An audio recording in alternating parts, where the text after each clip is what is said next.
বন্ধুসকল, আপোনালোকে ভিডিঅ'টো চালে ভিডিঅ'টো চাৰ পিছত আপোনালোকৰ হয়তো মনত প্ৰশ্ন জাগিছে যে জুইখন ক'ত লাগিছে।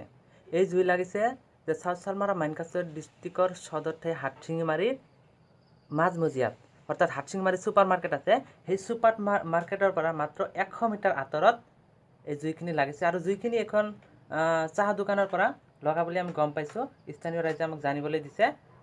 আৰু এই জুইখন লাগিছিল এখন চাহ দোকানৰ এটা মাত্ৰ মালিকৰ বেমেজালিৰ কাৰণেহে লাগিছিল।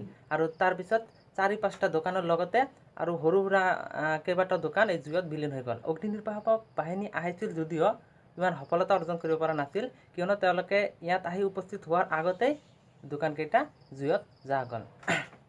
গতিকে আপোনালোকে সতৰ্কতা অৱলম্বন কৰক, যাতে আপোনালোকৰ এটা সৰু ভুলৰ কাৰণে মানুহৰ এই 4-5টাকৈ দোকান যাতে জুইত যাব লগা নহয়। তো আমাৰ ভিডিঅ'খন আজি এইখিনিয়ে। ভাল লাগিলে লাইক, কমেণ্ট আৰু শ্বেয়াৰ কৰিব। ধন্যবাদ।